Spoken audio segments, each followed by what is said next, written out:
लेकिन आज भी वो जब भी मिलते हैं उनको गाली देते, बड़ा बदमाश है तू। भले वो विनोद में देते हैं, कन्या अच्छी थी, लड़का अच्छा था, बड़ा प्रेम से जीवन चल रहा है, लेकिन वो कहते तू तो बड़ा कलाकार आदमी है। हाँ, पुलिस वाले को भी पटा लिया, गांव वालों को भी पटा लिया, विवाह कर ही दिया जहां उसको करना था महाराज। तो बोले कन्या के विवाह में झूठ बोले तो उसका पाप नहीं लगता है। और वृत्त्यर्थे प्राण संकटे, सच बोलने से आपकी अगर जीविका जा रही है या प्राण जा रहा है तो झूठ बोल के बचा लेनी चाहिए, तो उसमें झूठ बोलने का पाप नहीं लगता है। अरे आपका कोई डाकू आ जाए और पूछने लग जाए कि तुम्हारा पैसा कहाँ रखा, तब क्या हरिश्चंद्र बनोगे कि झूठ बोलोगे? क्या बनोगे बोलो? हरिश्चंद्र बनोगे तो पैसा जाएगा। तो जनों वहाँ झूठ बोल के बचा लेना चाहिए। और आपके सच बोलने से किसी गाय की हत्या हो रही है या ब्राह्मण की हत्या हो रही है तो झूठ बोल के बचा लेना चाहिए, झूठ बोलने का पाप नहीं लगता है। 6 जगह जहाँ झूठ बोलने का दोष नहीं होता है। अब महाराज उसके बाद कहते हैं, उन्होंने कहा क्या, बलि ने कहा कि महाराज ठीक है, इनमें से क्या है? बोले महाराज तुम्हारी प्राण जाएगा, जीविका जाएगी। हाँ, बामन भगवान को शाल वाल उड़ा दो भाई, ठंडी में बैठा रखा। तो उसके बाद उन्होंने कहा तुम्हारी जीविका प्राण दोनों जाएगा, इसलिए तुम झूठ बोल दो, मना कर दो। लेकिन बलि तो बलि थे। बलि ने कहा महाराज अगर मैं झूठ बोल करके ये बचा भी लूंगा संपत्ति तो क्या हमेशा रहेगी? बोले नहीं रहेगी। बोले जब नहीं रहेगी तो सत्य को क्यों छोड़ू? एक बात। और दूसरी बात जो बलि ने तर्क किया वो बड़ा विलक्षण है। हाँ महाराज मैं तो नहीं पहचान सका, आपने पहचाना है क्या? क्या पहचाना? बोले जो मांगने आए हैं नारायण है। हाँ। ये सौभाग्य क्या प्रभु कभी दोबारा मिलेगा? हाँ गुरुदेव, हाँ ये सौभाग्य जो सबका दाता है, सबको देता है, आज मेरे दरवाजे मांगने वाला बन करके खड़ा है। हाँ? अगर मैं मना भी कर दूंगा ये छीन लेंगे। आप कह रहे हो ये भगवान है, भगवान है तो छीन लेंगे, अगर इनको चाहिए कौन बचा सकता है? अभी तो मांग रहे हैं तो मैं इस अवसर को क्यों जाने दूं? जब ये तर्क किया तो तर्क का कोई जवाब तो था नहीं शुक्राचार्य जी के पास। उन्होंने शाप दे दिया, जा तेरी संपत्ति नष्ट हो जाए, तेरे बचाने का प्रयास कर रहा हूं तो मेरे से शास्त्रार्थ कर रहा है। महाराज अब शाप दे करके अलग हो गए।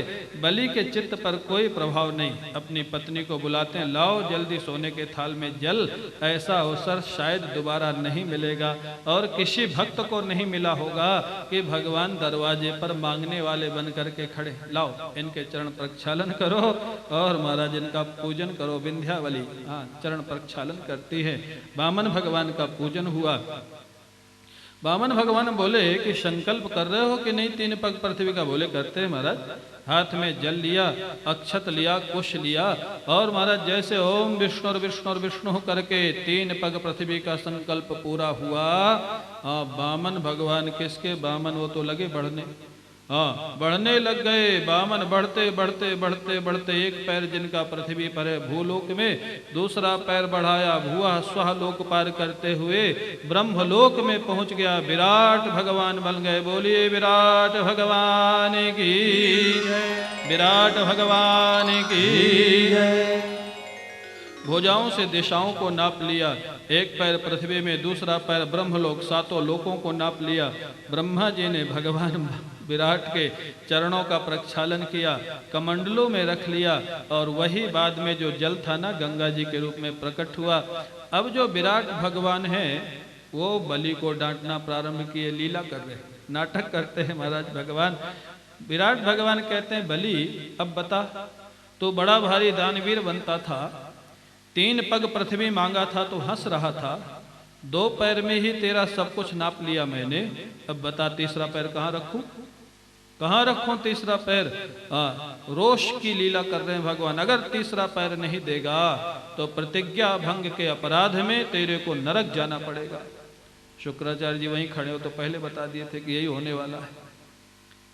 तूने मेरे को धोखा दिया है, प्रतिज्ञा करके नहीं दे रहा है, दोष लगेगा तेरे को। अब अगर आप लोगों से पूछा जाए कि महाराज धोखा किसने दिया है, बलि ने बामन को दिया है या बामन ने बलि को दिया है? किसने धोखा दिया? किसने दिया? भगवान है, कोई बात नहीं, बात तो सच बोलनी चाहिए ना।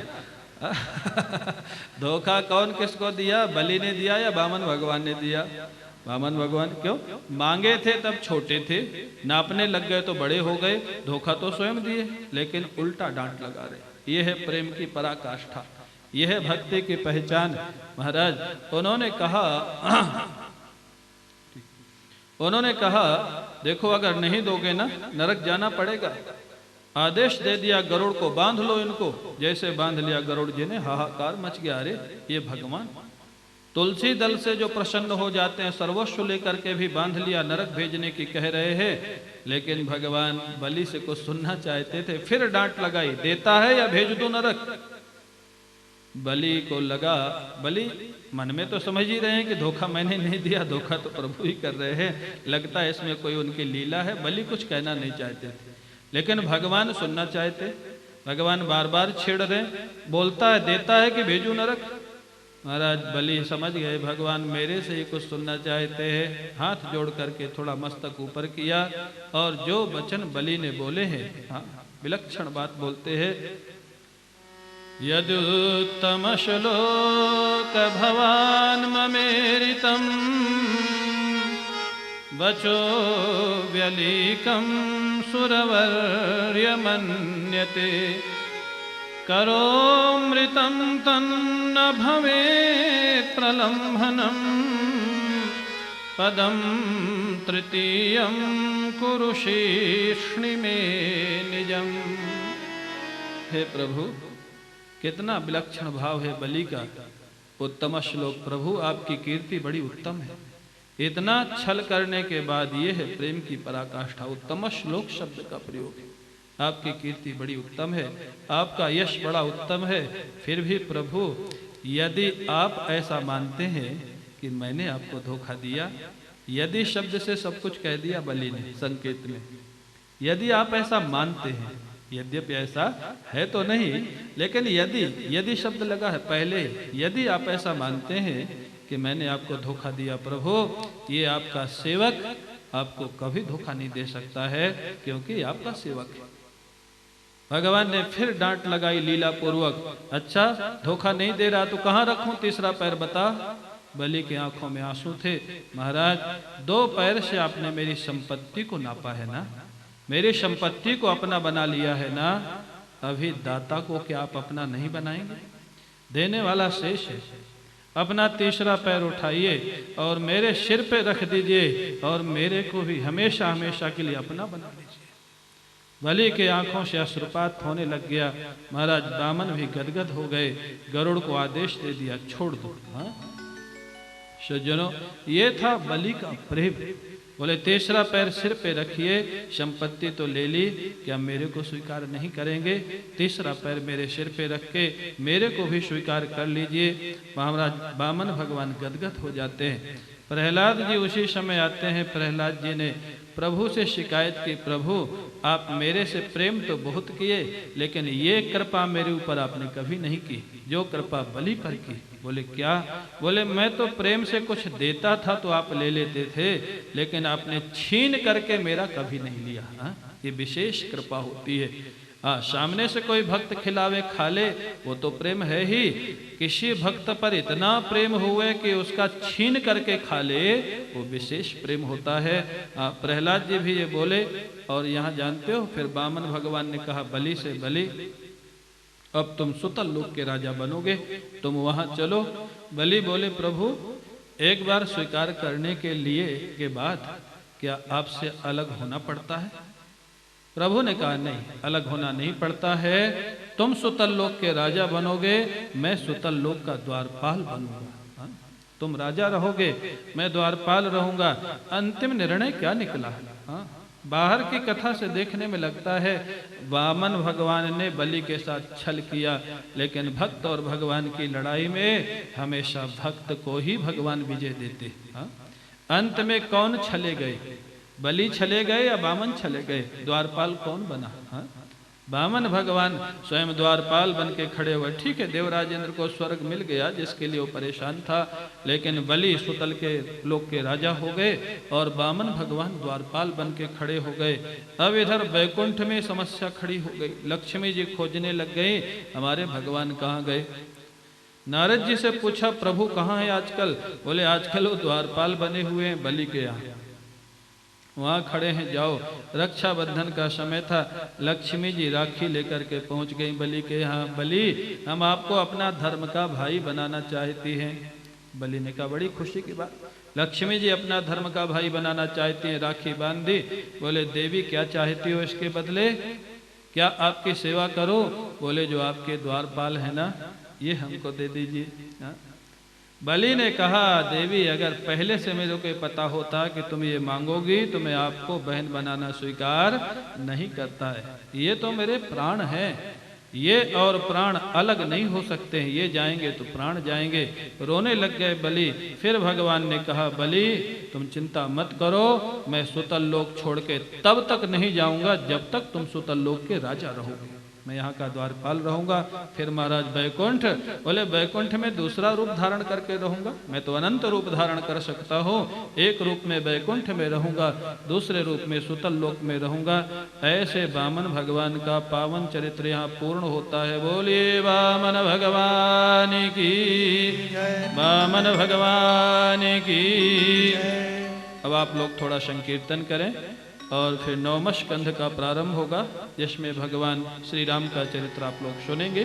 थोड़ा संकीर्तन करें। मेरो राधा रमण गिरधारी, गिरधारी श्याम बनवारी।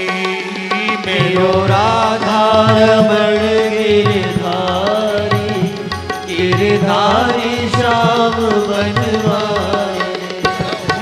राधा रमण गिरधारी, गिरधारी श्याम बनवारी। मेरो राधा रमण गिरधारी, गिरधारी श्याम बनवारी। गिरधारी श्याम बनवारी, गिरधारी श्याम बनवारी। आप सभी लोग बोलिए प्रेम से थाली बजा करके, गिरधारी श्याम बनवारी। ओ गिरधारी श्याम बनवारी।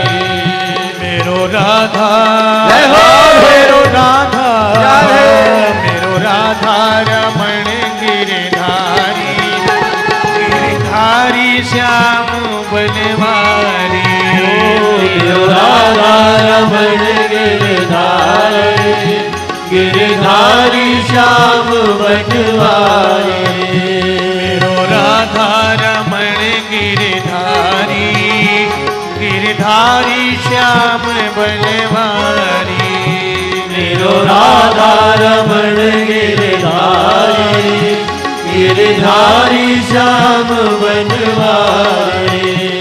गिरधारी श्याम बनवारी, गिरधारी श्याम बनवारी।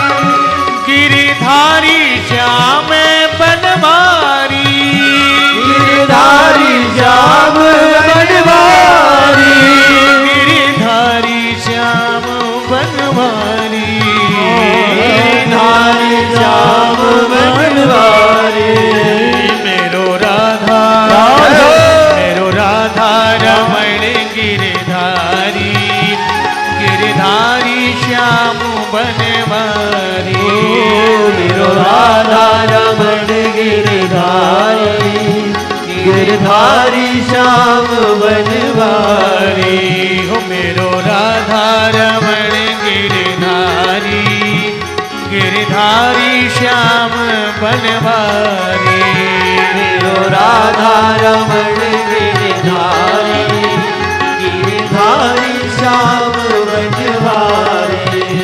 गिरधारी श्याम बनवारी, गिरधारी श्याम बनवारी। हो गिरधारी श्याम बनवारी, गिरधारी श्याम बनवारी।